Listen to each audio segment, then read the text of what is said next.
A'udzu billahi minasyaitonir rajim. Bismillahirrahmanirrahim. Rabbi shrah li sadri wa yassir li amri wahlul 'uqdatam min lisani yafqahu qawli. Selamat pagi Anda semua yang ada di sini. Hari ini saya ingin berbicara tentang fenomena yang terjadi ya.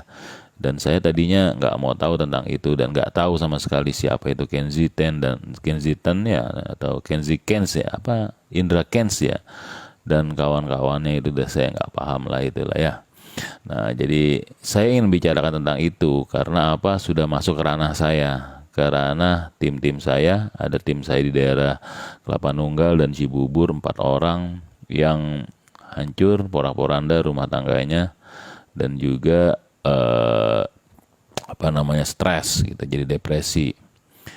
Selamat pagi, saya harus menggambarkan tentang ini karena fenomena ini semakin hari ke masyarakat kecil semakin jelas ya. Dia tadinya larinya pada kalangan atas aja, zaman dulu ya, terusnya lari ke kalangan menengah dan akhirnya sekarang udah porak-poranda. Mereka sudah tidak ada lagi rem gitu ya, sampai lari ke bawah-bawah hanya dengan mengiming-imingkan masalah uang, terusnya dengan yang kecil, dan sudah lama-lama membiaskan tentang yang namanya halal dan haram.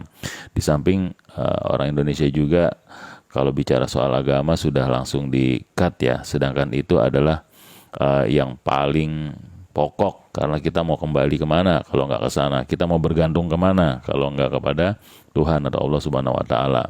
Nah, apa yang mereka inginkan adalah mencuri uang rakyat dan mencuci uang tersebut.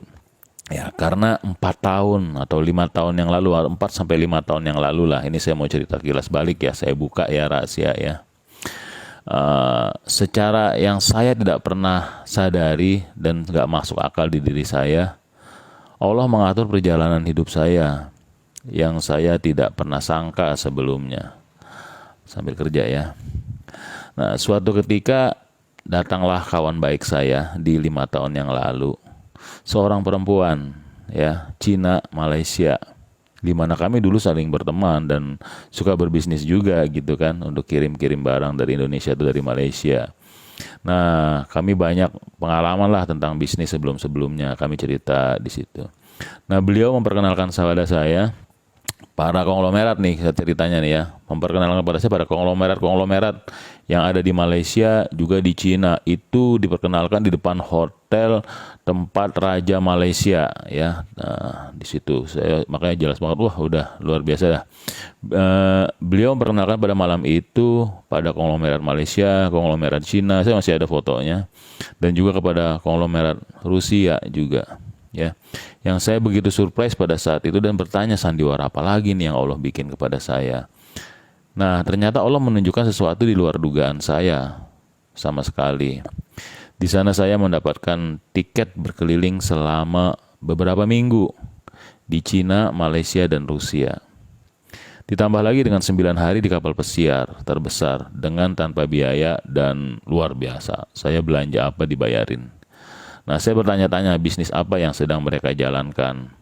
Namun saya mengikuti aja dulu gitu ya. Saya tahu apa mereka mau dari saya karena saya memiliki link yang besar di Indonesia dan juga di Malaysia gitu ya. Nah, jadi saya ikut aja. Sampailah pada penjelasan tentang cryptocurrency. Wah, ini saya hal baru zaman dulu gitu ya. Cryptocurrency itu apa? Jadi saya mereka jelaskan sampai 2 sampai 3 kali ya, karena juga dalam bahasa Inggris gitu kan. Dan pada saat itu saya mengetahui dunia akan dibuat seperti apa zaman itu ya. Dan fenomena itu sudah mereka buat beberapa tahun sebelum adanya gong yang akan segera dilaksanakan. Salah satu market terbesarnya adalah Indonesia dan juga Filipina ya. Karena apa? Orang Indonesia itu konsumtif mereka bilang, dan orang Indonesia itu follow aja, ikut-ikut aja, dan orang Indonesia itu hanya berpikiran tentang kaya aja, tidak rasional, tidak secara rasional ya. Dia intelektual aja, dia berpikir, wah ada duit cepat, dia langsung lari ke sono, tidak peduli itu haram atau halal, dan itu bisa dibiaskan ya. Nah, di dalam kapal pesiar, sesingkat cerita saya sudah di Ningbo, di Guangdong, Shenzhen gitu kan ya. Singkat cerita nih, di kapal pesiar Kami hanya bersenang-senang pada saat itu bersama para konglomerat Asia itu. Banyak, itu ada 1.000-an orang di situ ya.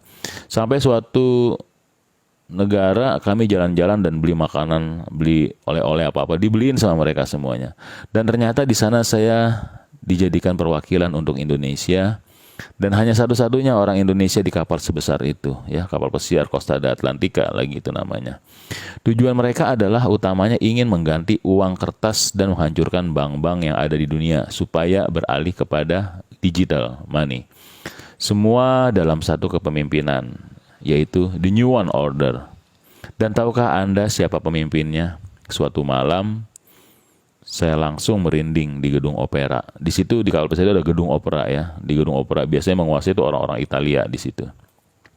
Nah, di gedung opera itu ada pertunjukan entertain dari para artis-artis dan pesulap-pesulap Italia. Dan akhirnya setelah acara berakhir, mulailah penjelasan. Para konglomerat tersebut satu persatu naik ke atas. Ya, konglomerat ada penguasa itu ya, batu giok, itu segala macam gitu kan ya. Dan akhirnya saya terus-terusan beristighfar pada saat itu dan membaca apa yang saya bisa. Karena saya terus bertanya-tanya, kenapa Allah menempatkan saya di sini? Setiap malam selalu minum minuman keras di sana. Namun saya tidak ikut ya. Setiap malamnya juga selalu babi yang ada ya, dan kasino selalu penuh di situ. Alhamdulillah saya keluar dan saya katakan kepada mereka bahwa saya Islam. Dan saya tidak mengkonsumsi semua itu. Saya berani bicara itu di tengah-tengah mereka. Jadi saya tidak terbawa dengan itu kalau masalah akidah ya, insya Allah ya. Dan mereka pun menghormati saya pada saat itu. Mereka hormat, oh ini Lukman nih Muslim, tidak makan babi, tidak konsumsi apa anggur, apa segala macam.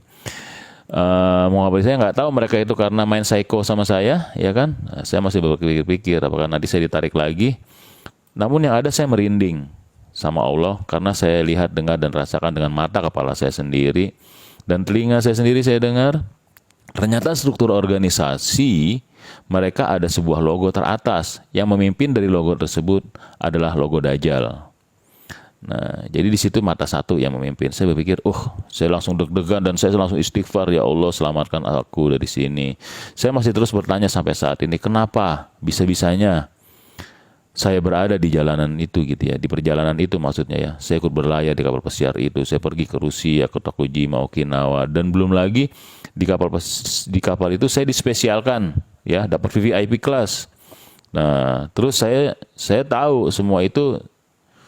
Setelah saya mengerti, saya langsung sholat taubat dan mengundurkan diri karena saya mau selamat di akhirat nanti gitu ya. Dan saya tutup mulut selama ini. Namun fenomena ini semakin berkembang dan jelas arah mereka. Maka hari ini saya putuskan membuat video ini. Jaga diri Anda dan keluarga Anda dari pengaruh Dajjal yang menyesatkan, yang membuat barang haram, bisnis haram masuk ke mulut dan masuk ke pori-pori keluarga Anda dan menjadi daging dengan dalih halal, iya kan? Dengan dalih bisnis, dengan dalih saham, dengan dalih kripto. Itu bullshit semuanya karena tidak ada produknya, tidak ada barangnya. Dengan menggunakan segala macam cara. Juga sama halnya dengan yang namanya forex, ya, itu pun judi. Karena saya Allah pertemukan dengan salah seorang wanita juga yang mantan pengatur pasar di bursa efek. Ya kan, dia mengatakan tidak sedikit dia menerima todongan senjata untuk merubah keadaan pasar demi keinginan para bandar judi itu.